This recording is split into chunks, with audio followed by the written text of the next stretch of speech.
نعرہ تکبیر، نعرہ رسالت، نعرہ حیدری، آستانہ علیہ شرک و شریف۔ ایسی معتبانہ اجتماع سے گواہ اسے آپ حضرت انسان کی عالم کہہ لیجیے، اسے ہم بھی کہہ لیجیے، اسے نات بھی کہہ لیجیے۔ بندے کی ولادت جہاں ہوتی ہے بندہ سورہ ذلیل کے لیے نکلتا ہے، پھر کہیں اس کا مسکن بنتا ہے، پھر اللہ تعالیٰ اسے اس کے وجدان کو یہ سریا کا مقام عطا کرتا ہے، پھر وہ اللہ اس کے محبوب کی تعریف لکھتا ہے، پھر پڑھنے والا کوئی پڑھتا ہے، پھر کلام آور ہو جاتا ہے۔ یہی حیثیت اس کلام کو حاصل ہے۔ بڑی بار پڑھا گیا، سالوں سے پڑھا جا رہا تھا، درویش کے لیے یہ وقت نزا کا ایسا پیغام بنا کہ اس کو، اس کے نام کو، اس کلام کو عمل کر دیا اللہ نے۔ یہ وہی وقت مقید تھا جس کے لیے یہ کلام بنا، ورنہ ہزاروں لوگوں نے پڑھا، پاکستان کے بڑے بڑے عالمی شہرت یافتہ ناطقوں نے پڑھا، پڑھنے والے کو بھی اللہ نے عالمی شہرت عطا کی، لیکن اس کا بیوی قوالی تھی، لیکن ایسا ایک ماہ رمضان آیا، اس کی ایسی گھڑیاں آئیں جس میں یہ کلام ایسا قریب ہوا، حالانکہ تو روز پڑھے جانے والا تھا، لیکن اس کی ذات کو اللہ تعالیٰ نے اس کی طرف اس کا روح بڑھنا تھا۔ میں سمجھتا ہوں آج بھی یہاں بین صاحب پڑھ رہے تھے، قلندر صابری کی روح جو تھی وہ خوش ہو رہی تھی سن کے کہ وقت نزا مجھے یہ کلام اللہ تعالیٰ نے اس کی توفیق دی۔ کسی کو کیوں حال دل سنائے، کسی کو کیوں رازدار بنائے، تم ہی سے مانگیں گے تم ہی دو گے، تمہارے گھر سے ہلاؤ لگی ہے، یہ سب تمہارا کرم ہے آقا، کہ بات آپ تک پڑی ہوئی ہے۔ اسی طرح شرط یافتہ شناخت رسول جناب محترم عمران شاکر صاحب سے درخواست کروں گا وہ تشریف لائیں اور اپنے انداز میں مسعود کو نواز ہوئے، اس بابرکت روح اور روحانی فانی محفل میں خدمت خیر نام کا شرف حاصل کریں۔ جناب محترم محمد عمران شاکر صاحب ان کے بات کے لیے ذکر آباد کا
یا رسول اللہ وسلم علیکہ یا حبیب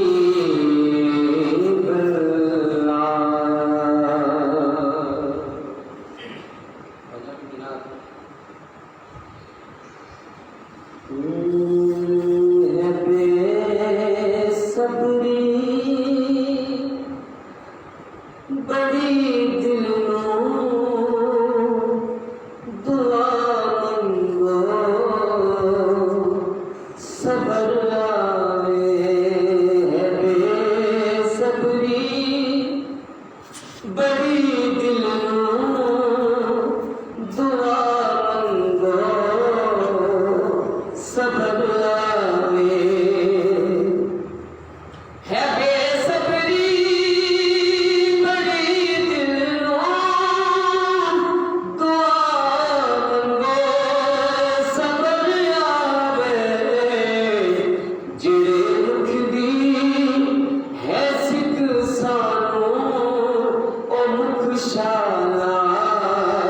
نظر آوے جڑے مکھ دی ہے سکھ سانو او مکھ شالا نظر آوے ہے بے صبری بڑی دل دعا منگو صبر آوے مکھ جنگ بدل شاشانیے متھے چمک دلا چنرانیے کالی زلف پہ اکھ مستانیے او محمول یقین مد بنیا جڑے مکھ دی ہے سکھ سانو او مکھ شالا نظر آوے ہے بے صبری بڑی دل ہے بے صبری بڑی دل دعا منگو صبر آوے اور شب معراج رب بولا رکے جبریل سدراتے شب معراج رب بولا رکے جبریل سدراتے میرے محبوب نو آکھو میرے محبوب نو آکھو او بن پوچھیا گزر آوے ہے بے صبری بڑی دل دعا منگو صبر آوے ابو ایوب میرا گلی بھی سج ویسی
درود پاک صلی اللہ علیہ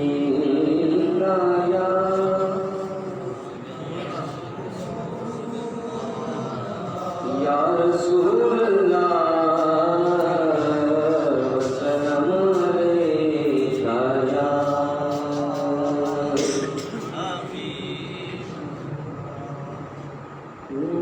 حضور میری تو ساری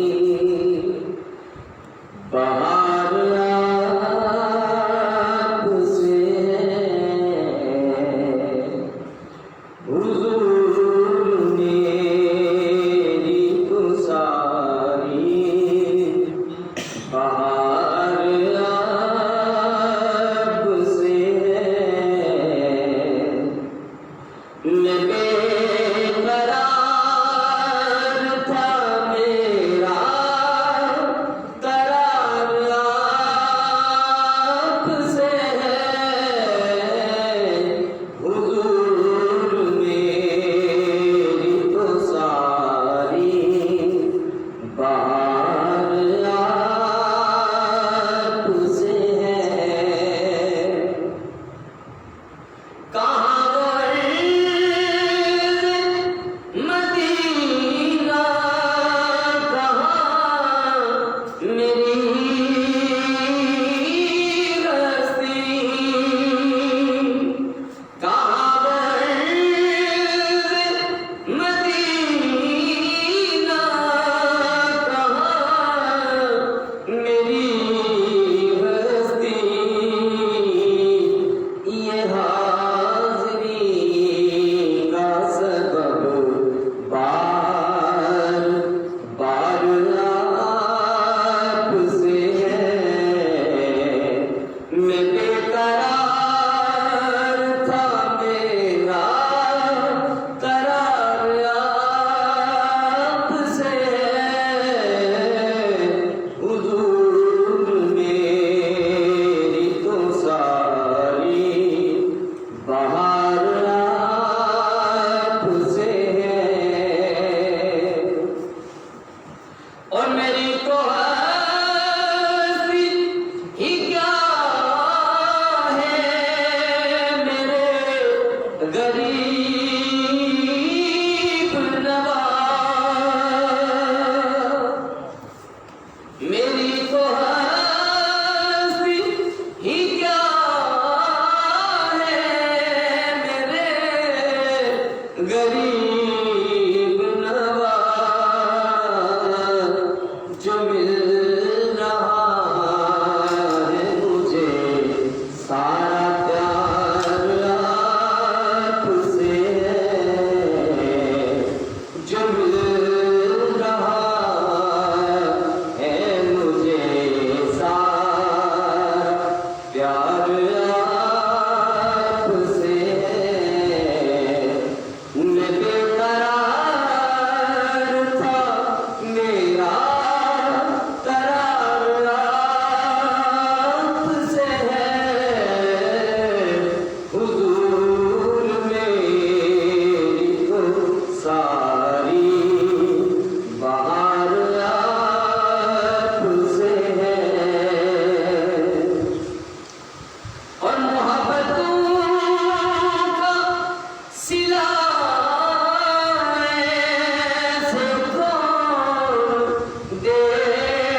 آقا سے اس میں ایک شعر ایسا بھی ملا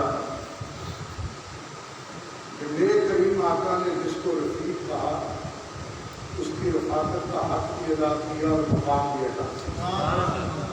یہی وہ شعر تھا جو قرآن شاہ کا صاحب پڑھ رہے تھے کہ جن کو دنیا کو کہا یہ دیکھو میرا ابو بکر ہے، یہ تاجدار ہے صداقت کا، اور یاد رکھو جہاں میں ہوگا وہاں ابو بکر ہوگا.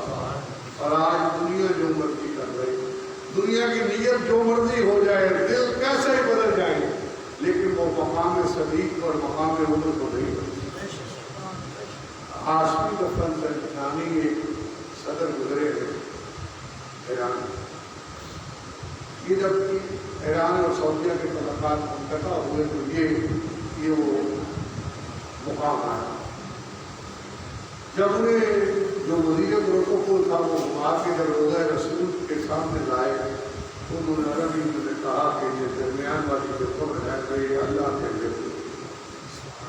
تو انہوں نے کہنے کی کلمہ جو تھا وہ پھر انہوں نے اشارہ کیا کہ یہ قبر جو ہے یہ حضور کے دوست تاجدار صداقت ابو بکر صدیق کی ہے. تو انہوں نے جو عربی میں الفاظ کیے وہ ذات ابو بکر کے نہائے ٹھیک ہو. پھر انہوں نے اشارہ کیا یہ علی ماتا کے دوسرے دوست ہیں سیدنا عمر فاروق اعظم. پھر انہوں نے ایک جملہ حد سے زیادہ لگا کے تو شان عمر کو کیا گھٹانا تھا، اپنی زندگی کی ساری جو بکری کی تو گلے میں جانے کی طرف. اب جو وزیر پروٹوکول تھا، آپ سب جانتے ہیں کہ سعودی عرب میں کوئی جامعہ مسجد ایسی نہیں جہاں خطبہ سرکاری پہنچتا ہے اور سرکاری ہی پڑھا جاتا ہے. کوئی امام صاحب جب مسجد نبوی میں جمعہ پڑھانے لگے تو ان کو جمعہ دیا گیا کہ آج یہ لیکچر آپ نے ڈلیور کرنا ہے، یہ آپ کا آج کا جمعہ ہے. انہوں نے اس کو بند کر دیا سب کے سامنے اور کہا آج میں وہ بات کروں گا جو میرے دل کی بات ہے. انہوں نے کہا کہ کل میں پروٹوکول آفیسر تھا، ایک صدر صاحب تشریف لائے، میں تعارف کراتا گیا، وہ کمنٹس کرتے گئے. رات کو میں جب سو گیا تو کریم آتا ہے میری جواب پر نہیں کرتا. میری ایکسپلینیشن تیار ہو گئی. باضابطہ طور پر کہا میری دفعہ اس نے کلمات خیر کہے، تم نے جواب میں خیر کہے. جب میرے دوستوں کے بارے میں تمنا بنا گیا تو تم خاموش کیوں رہے؟ انہوں نے کہا اس ایکسپلینیشن کا مطلب یہ ہے کہ مجھے آج سے ممبر رسول پر بیٹھ کر خطبے کا کوئی حق نہیں. میرے کریم آقا مجھ پہ ناراض ہیں کہ میں نے ان کے دوستوں کے بارے میں کہا کہ کلمات کا جواب اپنی زبان کی خاموش رکھی.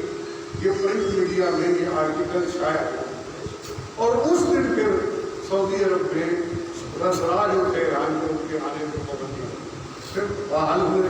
کہنا یہ چاہتا ہوں کہ یہ کوئی کتابی کھیل نہیں ہے، یہ کوئی کہانیاں نہیں ہیں، یہ سیرت کسی دنیا داری بندے کی نہیں ہے. یہ وہ جڑے ہوئے لوگ ہیں جنہوں نے اللہ تعالیٰ نہیں جڑا ہوا اور یہ جڑے بڑی قدرت والے ہیں. نہ صرف ایک تو رب کے محبوب ہیں، دوسرے اس کے محبوب ہیں، لگتا ہے تینوں ہی اللہ کے محبوب، بلکہ چاروں جتنے صحابی ہیں وہ ہیں. یہ تو بات ان کی ہے جو بدل میں آرام کر رہے ہیں.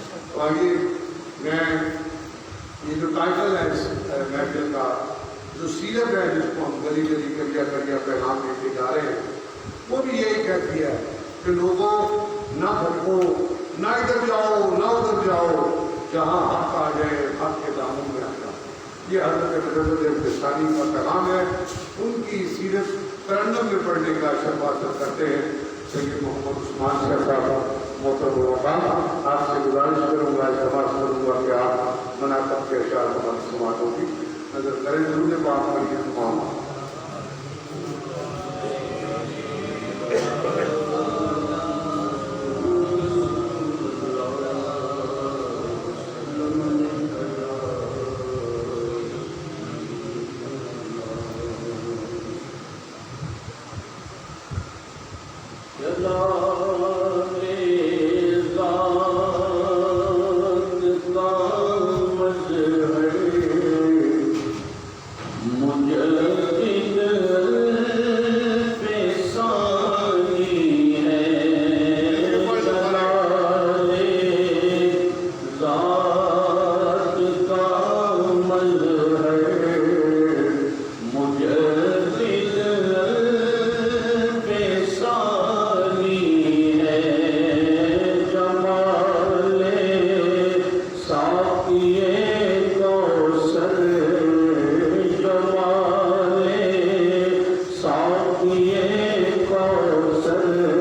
صفا صدیق کی روبے عمر عثمان کی فیاضی ہے جس میں ہے دری تیور مجدد بے ثانی ہے جس میں ہے دری تیور مجدد بے ثانی ہے حمیت استقامت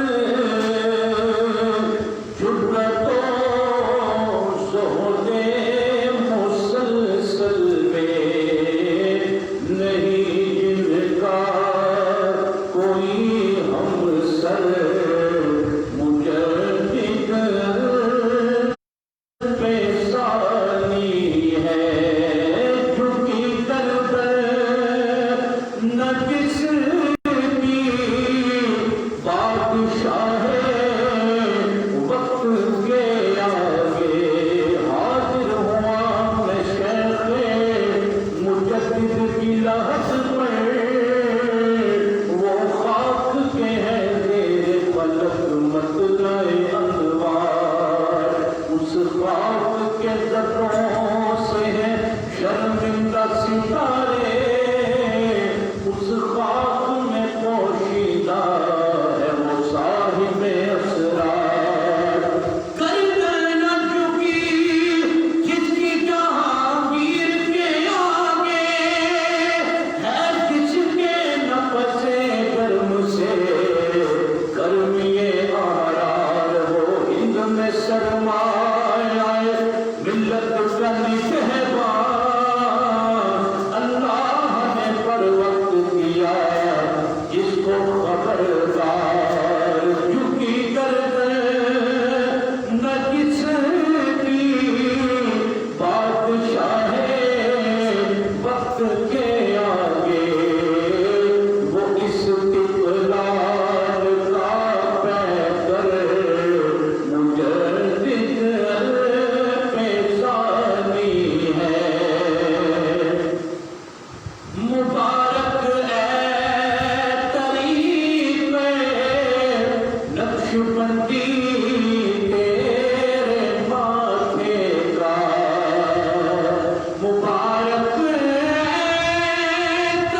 قال الله تبارك وتعالى في القرآن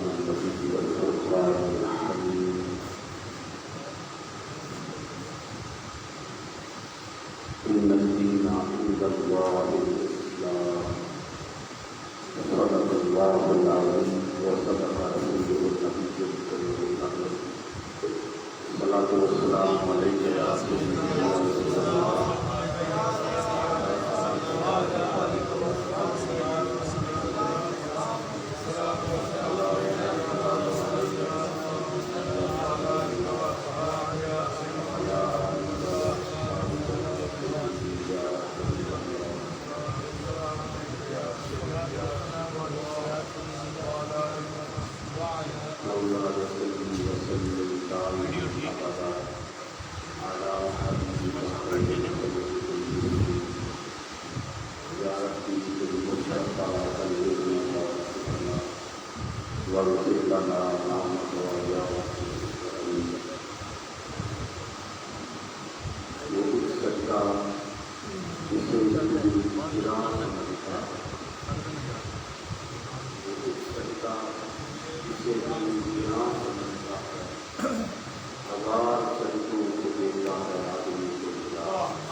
انہوں نے گجرات شہر کے اندر ہر سال یوم مجدد الفسانی رحمۃ اللہ تعالیٰ علیہ منانے کا جو عظیم بیڑا اٹھایا ہے، یقیناً تاریخ کے اندر ان کی یہ عظیم کارکردگی یاد رکھی جائے گی۔ اللہ کریم انہیں دنیا کے اندر بھی اس کا اجر عطا فرمائے گا اور اللہ کریم آخرت کے اندر بھی انہیں اجر عطا فرمائے گا۔ وہ سبق جو ہم بھول چکے تھے، وہ سبق یاد دلانے کے لیے یہ پروگرام منعقد ہوا۔ کیونکہ وقت طویل نہیں ہے، مختصر وقت ہے، تو میں کوشش کروں گا کہ اختصار کے پیش نظر چند ضروری گزارشات آپ کی خدمت میں پیش کر سکوں۔ اللہ کریم کا اپنے بندوں پر یہ کرم ہے کہ جب بھی کوئی فرعون آیا ہے تو اس کا مقابلہ کرنے کے لیے اللہ کریم نے حضرت موسیٰ علیہ السلام کو دنیا کے اندر مبعوث فرما دیا۔ جب بھی کوئی دجال اور کذاب آیا ہے تو اس کا خاتمہ کرنے کے لیے نبیوں کے امام، رسولوں کے امام جناب حضرت محمد رسول اللہ صلی اللہ علیہ وآلہ وسلم اس دنیا کے اندر جلوہ گر ہوئے۔ یزید پلید کا مقابلہ کرنے کے لیے امام علی مقام امام حسین رضی اللہ تعالی عنہ آپ جلوہ گری ہوتی تھی۔ غوث سمدانی، امام ربانی، الشیخ احمد فاروقی سرہندی نقش بندی رحمۃ اللہ تعالی علیہ جو زیادہ تر مشہور ہیں امام ربانی کے لقب سے، اور ان کا ایک لقب مجدد الثانی بھی ہے۔ مجدد کا معنی ہوتا ہے تجدید کرنے والا۔ جب دین کے اوپر مختلف قسم کے اعتراضات وارد ہو جائیں جب دینی عقائد کے اوپر گرد جم جائے، جب لوگوں کے عقائد و نظریات خراب ہونا شروع ہو جائے، پراگندہ ہو جائے، تو مجدد آ کر اس گرد کو جھاڑ کر دین کا اصلی چہرہ لوگوں کے سامنے پیش کرتا ہے، دین کی اصل تصویر لوگوں کے سامنے پیش کرتا ہے۔ الف کا معنی ہوتا ہے ہزار، ثانی کا معنی ہے دوسرا، تو 1000 سال، تو پہلا 1000 سال تھا، اس کی تجدید کی، اس کے اندر تجدید دین کا کام کیا حضرت عمر بن عبدالعزیز رحمۃ اللہ تعالی علیہ۔ جب دین کا دوسرا ہزارہ شروع ہوا، ہزارہ دوم اسے آپ کہہ لیجیے، تو اس کے اندر تجدید دین کا بیڑا اٹھایا حضرت امام ربانی مجدد الثانی شیخ احمد سرہندی فاروقی نقشبندی رحمۃ اللہ تعالی علیہ۔ 28 واسطوں سے آپ حضرت فاروق اعظم رضی اللہ تعالی عنہ کے خاندان سے آپ کا شجرہ نسب کا ملتا ہے۔ کتنے واسطوں سے بولیے؟ 28 واسطوں سے۔ یہاں یہ بات ذہن نشین رکھیے گا کہ امام ربانی رحمۃ اللہ تعالی علیہ مجدد الثانی، آپ کا مقابلہ 2 فرعونوں سے ہوا۔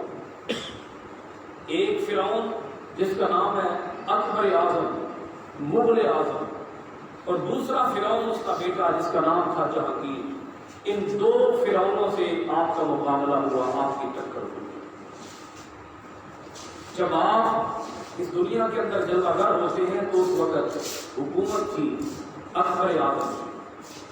آپ کا جو سن پیدائش ہے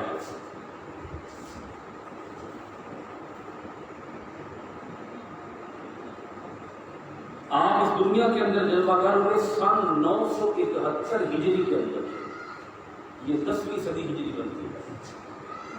عیسوی کے اعتبار سے آپ کی ولادت باسعادت ہے 1564 میں، 26 جون 1564 میں، اور آپ کا وصال مبارک 28 صفر المظفر 1034 ہجری ہے۔ اگر سن عیسوی دیکھا جائے تو وہ ہے 10 دسمبر 1624۔ اب میں نے جو اپنی تحقیق کی ہے، ریسرچ کی ہے، اس کے مطابق غلط بھی ہو سکتی ہے۔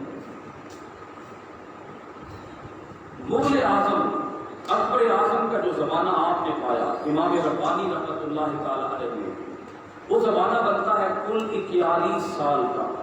49 سال اس نے حکومت کی ہے بر صغیر پر، 49 سال، اور اس کا بیٹا جہانگیر اس نے حکومت کی ہے کل 22 سال، جس میں حضرت امام ربانی رحمۃ اللہ تعالی علیہ نے 19 سال کا عرصہ پایا۔ تو 41 سال کا زمانہ پایا کس کا بولیے؟ مغل اعظم کا، اور 19 سال کا زمانہ پایا کس کا؟ اس کے بیٹے جہانگیر کا۔ اب جو مغل اعظم ہے اس کے جو درباری علماء تھے، اس نے درباری علماء نے اکبر اعظم کو یہ سبق پڑھانا شروع کر دیا کہ دین اسلام کو 1000 سال کا عرصہ گزر چکا ہے، دین اسلام پرانا ہو گیا، اب نئے دین کی ضرورت ہے۔ اکبر بادشاہ کو موقع مل گیا، اس نے نئے دین کی بنیاد رکھی، اس نئے دین کا نام رکھ دیا دین الہی، جو کہ دین الہی تو تھا ہی نہیں، دین الہی کے سراسر الٹ تھا۔ دین اکبری بھی اس کا نام رکھا گیا، اس کو وحدت ادیان کا نام بھی دیا گیا، صلح کل کا نام بھی دیا گیا، یعنی سارے ادیان کا مجتمع کر کے مجموعہ بنا کے تو وہ اس نے دین پیش کر دیا، دین اکبری۔ اب اس کے اوپر جو اس دور کے درباری علماء تھے انہوں نے خوشامد کی، بادشاہ سلامت کی، اور اس کو مجتہد مطلق کا درجہ دے دیا، یعنی جو بادشاہ کہے گا وہی دین ہوگا، وہ جائز کہے گا تو جائز ہوگا، وہ ناجائز کہے گا تو ناجائز ہوگا، وہ جس کو حلال کہہ دے گا وہ حلال ہوگا، وہ جس کو حرام کہہ دے گا وہ حرام ہوگا۔ یعنی اللہ رب العالمین کی مقرر کردہ حدود کو پامال کر دیا گیا۔ جن کاموں کو اسلام کے اندر حلال کیا گیا اکبر بادشاہ نے ان کاموں کو حرام بنا دیا، اور اللہ رب العالمین نے جن کاموں کو حرام کیا اکبر بادشاہ نے ان کو حلال کر دیا۔ دین اسلام کا چہرہ ہی بدل دیا گیا۔ اس کی ایک جھلک اگر آپ کے سامنے رکھ دوں مثال کے طور پر، گائے کا ذبح کرنا کیا ہے؟ حلال ہے کہ حرام ہے؟ سارے بولیے گا حلال۔ گائے کا ذبح کرنا حلال ہے، تو اکبر بادشاہ نے گائے کا ذبح کرنا حرام قرار دیا۔ اب اس میں وہ چاہتا تھا کہ جو ہندو لوگ ہیں وہ میری خوشامد کریں، وہ میری عظمتوں کے گن گائیں، وہ ہندوؤں کو ساتھ چلانا چاہتا تھا، تو اسے ہر طرح سے اپنے لیے ووٹ چاہیے تھا، اسے سپورٹ چاہیے تھی، اسے معاونت چاہیے تھی، اسے حمایت چاہیے تھی کہ میری کوئی غداری نہ کرے، میرے ساتھ کوئی غداری نہ کرے، کوئی بغاوت پر نہ اتر آئے، کوئی میری مخالفت پر نہ اتر آئے۔ اس نے عیسائیوں کو بھی ساتھ ملایا، یہودیوں کو بھی ساتھ ملایا، سکھوں کو بھی ساتھ ملایا، سادہ لوگ مسلمانوں کو بھی ساتھ ملایا، ہندوؤں کو بھی ساتھ ملایا۔ ایک زمانہ وہ تھا کہ جب مغل بادشاہ اکبر بادشاہ 5 وقت کا نمازی تھا، تہجد گزار تھا۔ ایک وقت وہ تھا جب وہ شب زندہ دار تھا، جب وہ خود فجر کی اذان پڑھا کرتا تھا۔ ایک وقت وہ تھا کہ جب وہ مسجد کا امام جب فجر کی نماز پڑھا کر مسجد سے باہر نکلتا تھا تو امام کو جوتے اکبر اعظم مغل اعظم پہنایا کرتا تھا۔ پھر کیا وجہ تھی کہ وہی مغل اعظم، وہی اکبر اعظم جو 5 وقت کا نمازی، تہجد گزار، علماء کی خدمت کرنے والا، دین کے خدام کی خدمت کرنے والا، اس کو کیا ہوا؟ پھر وہ حلال حرام کی تمیز نہیں کرتا تھا۔ وہ سارے علماء کو، یعنی کسی بھی دین کا کوئی عالم ہو اس کو پاس بٹھا کر اس کی بات کو سنتا اور اس کی بات کو سراہتا۔ جب کوئی شخص حلال حرام کی تمیز نہ کرتا ہو، وہ بھلا 5 وقت کی نماز پڑھتا رہے، اسے نمازوں سے کیا ملے گا؟ جو حلال حرام کی تمیز ہی نہ کرے پھر دین تو ختم ہو گیا، پھر اس کے سجدے تو ایسے ہی ہیں جو میں سر کا سجدہ ہوا کبھی تو زمین سلانے لگی صدا، تیرا دل تو ہے سنواس لا تجھے کیا ملے گا نماز۔ اس نے ہندو عورتوں کے ساتھ شادی کی، کئی دوسرے مذاہب کے اندر اس نے شادیاں کی، اور آپ کو پتا ہے کہ جب شادی کرنے میں احتیاط نہ برتی جائے، یعنی غیر مسلم عورت کے ساتھ جب نکاح کر لیا جائے تو پھر انسان کا دین آپ مجھے بتائیں کہاں جائے گا؟ انسان کا دین کب سلامت رہے گا؟ یہی وجہ بنی کہ اکبر اپنے لیے سجدہ جائز قرار دیتا کہ مجھے سجدہ کرو۔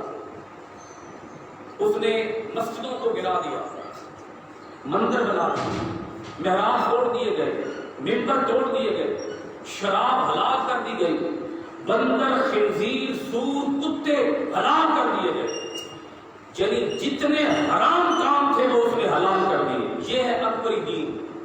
جب اس کا بیٹا جہانگیر، مغل اعظم اکبر اعظم کے مرنے کے بعد اس کا بیٹا جہانگیر تخت نشین ہوا، تو آپ یہ مت سمجھیے کہ جہانگیر صرف اکبر اعظم کا بیٹا تھا، نہیں، وہ اکبر اعظم کا بیٹا ہونے کے ساتھ ساتھ وہ اکبر کا مرید بھی تھا، اکبر کا مرید بھی تھا، یعنی اکبر کا فالوور تھا، اکبر کا پیروکار تھا۔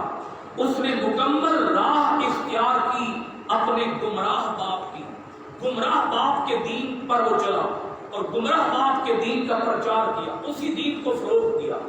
وہ دین کیا تھا؟ وہ دین سراسر اسلام کے خلاف تھا۔ آپ جب کسی سے ملتے ہیں تو آپ کیا کہتے ہیں؟ السلام علیکم ورحمۃ اللہ وبرکاتہ۔ جواب دینے والا کہتا ہے وعلیکم السلام ورحمۃ اللہ وبرکاتہ۔ اس کی جگہ پر اکبر بادشاہ نے سلام کو ختم کر دیا۔ اس نے کہا جب کسی کو ملو اللہ اکبر کرو، یعنی اسلام کی مخالفت ہو، بولیے کیا ہو؟ اسلام کے خلاف چلا جائے، کلیتاً ٹوٹلی اسلام کے اگینسٹ عمل کیا جائے، یہ اکبر اعظم کی پالیسی تھی۔ تو سلام کاٹ کر السلام علیکم ختم کر کے اس نے کہہ دیا اللہ اکبر کہا جائے۔ اب اس کا مطلب کیا ہے؟ اس کا مطلب یہ ہے وہ کہتا تھا اللہ اکبر کے اندر اکبر میرا نام بولا جاتا ہے، استغفر اللہ، یہ مقام سبحان اللہ کہنے والا نہیں ہے، استغفر اللہ کہنے والا ہے۔ یعنی اس نے، میں نے اس لیے لفظ استعمال کیا، مجدد الثانی کا مقابلہ وقت کے فرعون کے ساتھ ہوا ہے، جابر ترین حکمران کے ساتھ ہوا ہے، ظالم ترین حکمران کے ساتھ ہوا ہے۔ جس نے اپنے آپ کو صرف خدا کہا نہیں باقی پیچھے کو چھوڑا بھی نہیں، جس نے اپنے آپ کو اکبر بنا دیا کہ میں اکبر ہوں۔ اللہ اکبر کے اندر میرا نام بولا جاتا ہے، جب اللہ اکبر اذان کے اندر کہا جاتا ہے میرا نام بلایا جاتا ہے۔ تو میرے معزز اور محترم سامعین کرام، جہانگیر اس کے نقش قدم پر چلا، جہانگیر بھی اپنے آپ کو سجدہ کرواتا۔ اب دوسری طرف یہ سارا میں نے شرح بیان کر دیا ہے، یہ شرح کا پہلو تھا، باطل کا پہلو تھا، یہ تھا دین اکبری۔ اس جتنا بڑا فتنہ تھا، اللہ رب العالمین نے اس فتنے کا مقابلہ کرنے کے لیے اس سے بھی بڑی طاقت کا امام دنیا کے اندر بھیجا، جس کا نام ہے امام ربانی مجدد شیخ احمد سرہندی فاروقی رحمۃ اللہ علیہ، جو فاروق اعظم کا بیٹا ہے، 28 واسطوں سے فاروق اعظم کا بیٹا۔ اور فاروق اعظم کون ہے؟ تھوڑا سا وہ بھی بیان کر دوں۔ فاروق اعظم کو حضرت فاروق اعظم رضی اللہ تعالی عنہ وہ ہستی ہے کہ جب ابھی مسلمان نہیں ہوئے تھے، ابھی آپ کافر تھے، تو اس وقت حرم شریف کے اندر آپ نے تلوار لہرا کر کہا تھا، عمر ابن خطاب اپنے حالت کفر میں، اپنی حالت کفر میں تلوار لہرا کر کہا تھا 39 مسلمان ہو گئے، عمر 40واں مسلمان نہیں ہونے دے گا۔ 39 مسلمان ہو گئے، جو ہونے تھے وہ ہو گئے، عمر 40واں مسلمان نہیں ہونے دے گا۔ قدرت مسکرا رہی تھی اور آواز دے رہی تھی کہ عمر تو کہتا ہے 40واں مسلمان نہیں ہوگا، میں رب اعلان کرتا ہوں 40واں تو ہی ہوگا۔ نعرہ تکبیر، نعرہ رسالت، نعرہ حیدری، آستانہ علیہ شرک پر شریف۔ اس فاروق اعظم کا بیٹا ہے مجدد الفسانی رحمۃ اللہ تعالی علیہ، 40واں تو ہی ہوگا۔ پھر یہ مسلمان ہو گئے۔ جب تک 39 مسلمان تھے اس وقت تک عبادت چھپ کے ہوتی تھی، مگر جب عمر ایمان لے آئے، حضور کی بارگاہ میں عرض کیا، یا رسول اللہ صلی اللہ علیہ وسلم مجھے یہ بتائیں کیا آپ اکبر ہیں؟ اب عمر مسلمان ہو چکے، عرض کرتے ہیں حضور کیا آپ اکبر ہیں؟ حضور نے فرمایا ہاں عمر میں اکبر ہوں۔ پوچھا اے اللہ کے رسول کیا آپ کا دین سچا دین ہے؟ آقا علیہ السلام نے فرمایا ہاں جو دین میں لے کر آیا ہوں وہ سچا دین ہے۔ آپ کا خدا، آپ کا معبود اللہ کیا برحق ہے؟ فرمایا ہاں برحق ہے۔ حضرت عمر نے یہ سارے سوالات پوچھنے کے بعد عرض کیا حضور جب آپ کا دین برحق، آپ کی کتاب برحق، آپ کی رسالت برحق، آپ کا اللہ برحق، تو پھر ہم چھپ کر عبادت کیوں کرتے ہیں؟ 39 مسلمان تھے تو عبادت چھپ کے ہوتی تھی، مگر عمر نے کہا اب عمر مسلمان ہو چکا ہے، آج کے بعد عبادت چھپ کے نہیں ہوگی، صحن حرم میں ہوگی۔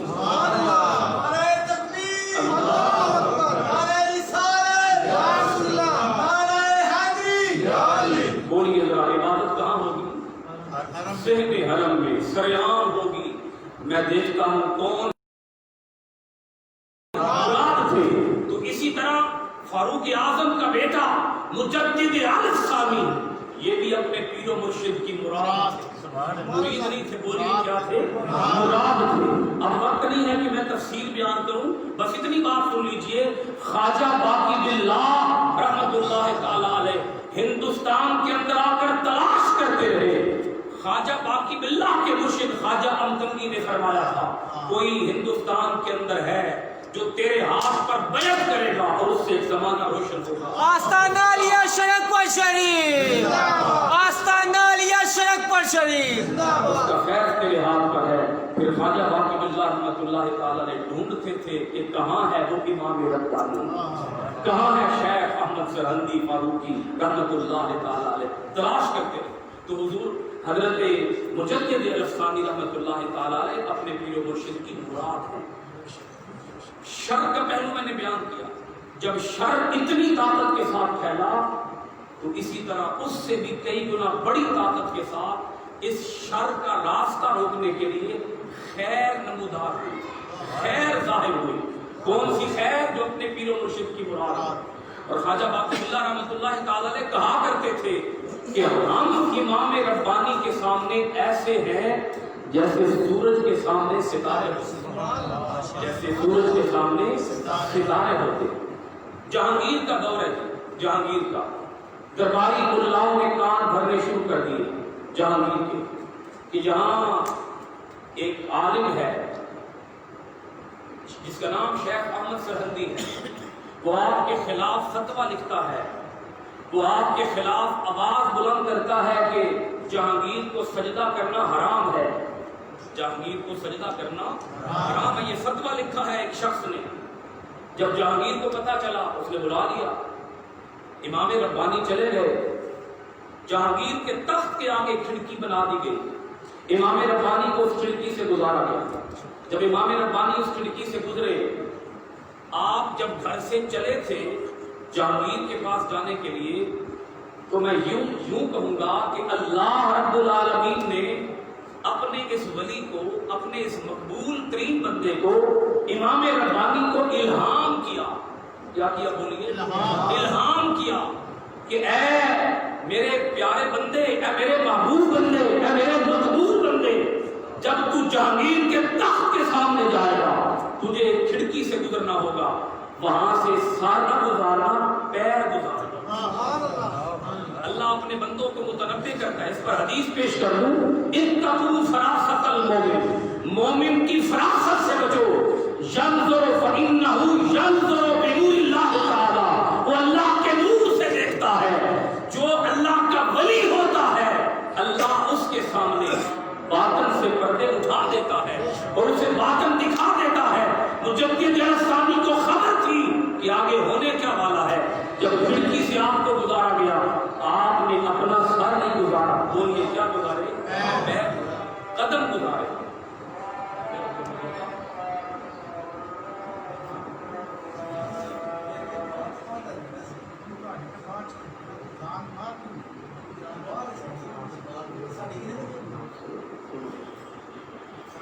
جی میں عرض کر رہا ہوں کہ امام ربانی رحمۃ اللہ تعالیٰ نے جب قدم گزارے تو ہزار کوشش کی گئی کہ آپ کا سر جھکایا جائے، لیکن آپ کا سر نہیں جھکا، یعنی فوج نے آپ کا سر پکڑ کر جھکانے کی کوشش کی لیکن آپ کا سر نہیں جھکا۔ پھر ادھر سے ایک مفتی جو درباری مفتی تھا وہ بولا کہ اے امام ربانی مجدد الثانی، آپ ایسا کریں کہ جان بچانے کے لیے تھوڑا سا حرام بقدر ضرورت جائے، جیسے شراب جان بچانے کے لیے پینی پڑ جائے تو پی جا سکتی ہے جان بچانے کے لیے، اسی طرح سور کا گوشت یا گھوڑے کا گوشت اگر جان بچانے کے لیے کھانا پڑ جائے تو کھانا جائز ہے، درست ہے، شریعت اس کی اجازت دیتی ہے۔ جب مفتی نے یہ فتویٰ دیا تو امام ربانی نے فرمایا جان وہ بچائے جسے جان پیاری ہو۔ امام ربانی کو جان ہی پیاری، جان سے بھی زیادہ ایمان پیاری۔ نعرہ تکبیر، نعرہ رسالت، نعرہ حیدری، آستانہ علی اشرف شریف۔ جان تو دے سکتا ہے پر ایمان نہیں دے سکتا، جان تو دے سکتا ہے پر ایمان نہیں دے سکتا۔ جس کو کردار حسین ابن علی یاد ہے، اس کو امام علی مقام کا کردار یاد ہے، وہ کب سر جھکا سکتا ہے؟ اور اس کے لیے پاورفل ایمان کی ضرورت ہے۔ جس کے اندر طاقتور ایمان نہیں ہوگا وہ جھک جائے گا، وہ تو ایک پائی پر اپنا ایمان بیچ دے گا، وہ تو ایک کوڑی پر اپنا ایمان کا سودا کر دے گا۔ کتنے لوگ ایسے ہیں جو آج رشوت لیتے ہیں، جو آج سود لیتے ہیں، اپنے ایمان کا جنازہ نکال دیتے ہیں، مگر امام ربانی رحمۃ اللہ تعالی علیہ جان کی پرواہ نہیں کی، فرمایا میرا سر جھکے گا تو صرف اللہ کے آگے جھکے گا۔ اقبال نے اس لیے کہا تھا وہ ایک سجدہ جسے تو گراں سمجھتا ہے ہزار سجدوں سے ڈرتا ہے، آدمی کو نجات میں حاضر ہوا میں شیخ مجدد کی لہر پر، وہ خاک کے زیر فلک ہے نقلہ انوار، گردن نہ جھکی جس کی جہانگیر کے آگے، جس کے نفس گرم سے ہے گرمی احرار۔ یہ وہ مجدد الثانی ہے جن کو اللہ نے پر وقت خبردار کیا تھا، اور اقبال کو کہنا پڑا وہ ہند میں سرمایہ ملت کا نگہبان، اللہ نے پر وقت کیا جس کو خبردار، رب نے خبردار کر دیا تھا کہ امام ربانی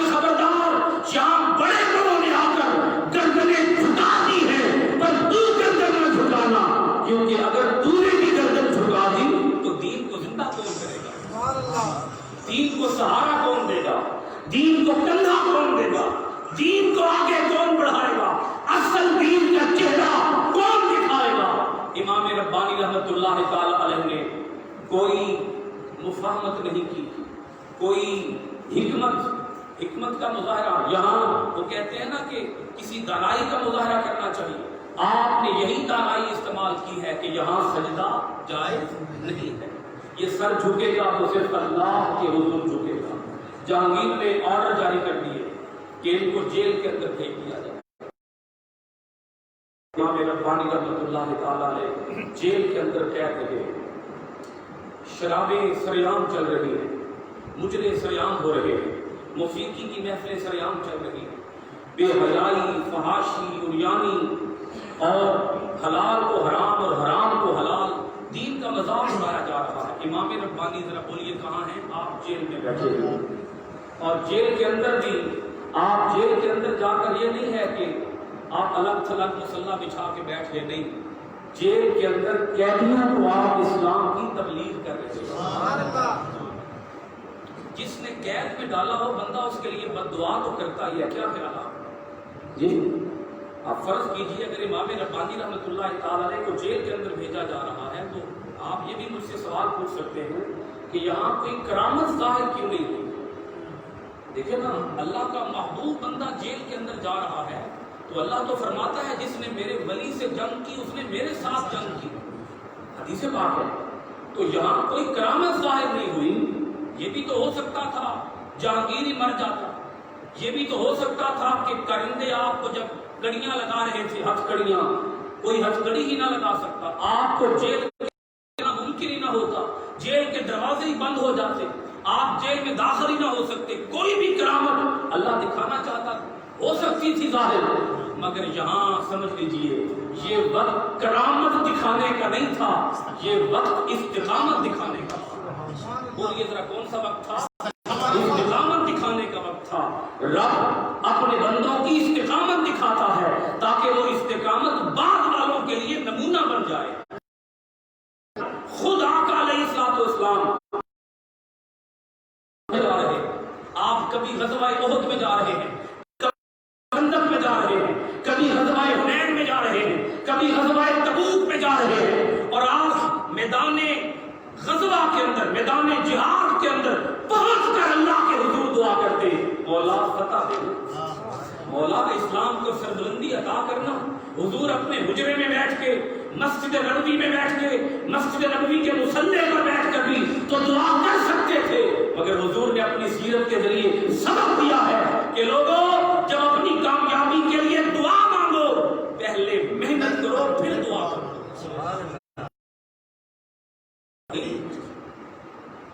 پہلے گھر سے چلو تو صحیح، جب تم چل پڑو گے گھر سے اللہ کی مدد تمہارے شامل حال ہو جائے گی۔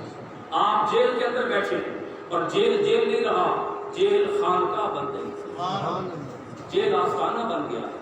جیل کے اندر شرابی اللہ کے ولی بن چکے، زانی اللہ کے ولی بن چکے، وہاں لوٹنے والے، چوریاں کرنے والے وہ اللہ کے ولی بن چکے، نمازیں چل رہی ہیں، وضو چل رہی ہیں، نمازیں چل رہی ہیں، ذکر اذکار ہو رہا ہے، قرآن کی تلاوت ہو رہی ہے، وہاں درس و تدریس جاری ہے، وہاں حلقات ذکر قائم ہیں، وہاں مصلے بچ چکے ہیں، جیل کا نقشہ بھی بدل چکا۔ 2 سال آپ جیل کے، اب یہاں چونکہ وقت انتہائی ہے، بس آپ اتنا سمجھ لیجئے کہ قدرت نے کوئی ایسا واقعہ کر دیا کہ جہانگیر کا ذہن بدل گیا، کیونکہ ہر روز جیل سے کاروائی پیش ہوتی تھی، جا کر جہانگیر جیل کے اندر کیا صورتحال چل رہی ہے، اور امام ربانی جیل کے اندر کیا کر رہے ہیں۔ وہ جو خفیہ کے لوگ تھے، خفیہ رپورٹنگ کرنے والے، وہ جا کر بتاتے تو تھے کہ امام ربانی نے کبھی آپ کے لیے بد دعا کا لفظ تک استعمال نہیں کیا، وہ تو ہمیشہ آپ کے لیے خیر کی دعائیں کرتے ہیں۔ بولیے کون سی دعائیں؟ خیر کی دعائیں۔ وہ تو یہ دعائیں کرتے ہیں مولا جہانگیر کو ہدایت عطا کر، مولا جہانگیر کو کفر سے ہٹا کر حق کے راستے پر لے آ، اب اس کے بارے میں تاریخ کے اندر مختلف 3 روایتیں آئی ہیں کہ جہانگیر کا ذہن کیسے بدلا اور اس نے امام ربانی کو جیل سے کیسے باہر نکالا اور کیسے رہائی دی۔ ان روایتوں سے قطع نظر وقت بچانے کے لیے بس اتنا سمجھ لیجئے، جہانگیر کا ذہن بدلا اور اس نے آرڈر جاری کیا کہ امام ربانی کو جیل سے نکالا جائے۔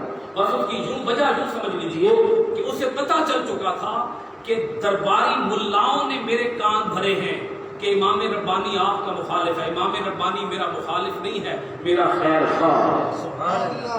یہ کردار کی طاقت ہے۔ بولیے کس کی طاقت ہے؟ یہ کردار کی طاقت دکھانا پڑتی ہے۔ میرے پیارے پیغمبر جناب رسول پاک صلی اللہ علیہ وآلہ وسلم نے بھی کافروں کو یہی کردار کی طاقت دکھایا۔ آپ نے ہوتے ہی نبوت کا اعلان، حالانکہ آپ پیدا ہوتے ہی اللہ کے نبی تھے، مگر اعلان نہیں کیا۔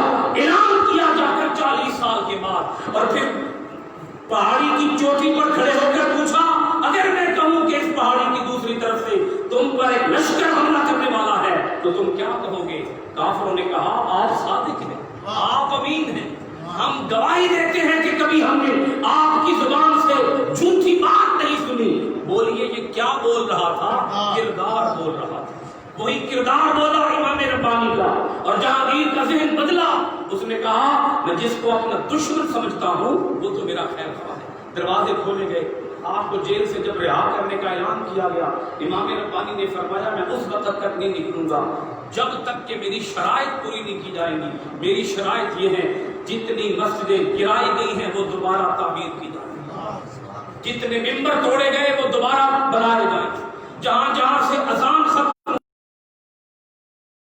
جمعہ ختم ہوئی اس کا دوبارہ سے اہتمام کیا جائے، شراب کو حرام قرار دیا جائے اور گائے کا ذبح کرنا حلال قرار دیا جائے۔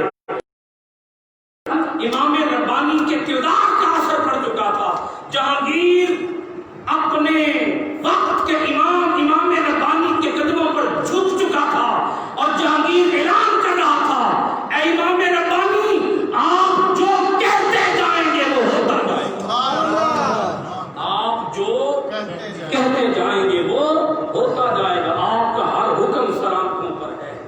جہانگیر آپ کا مرید ہو چکا ہے۔ بولیے جہانگیر آپ کا مرید ہو، جہانگیر پلٹ چکا ہے، جہانگیر کی کایا پلٹ چکی ہے، جہانگیر کا رنگ بدل چکا ہے۔ وہ جہانگیر اب اکبر بادشاہ کا مرید نہیں ہے، وہ مجدد الثانی کا مرید ہے۔ پھر امام ربانی باہر آئے، بہار آ گئی، نقشہ ہی بدل گیا۔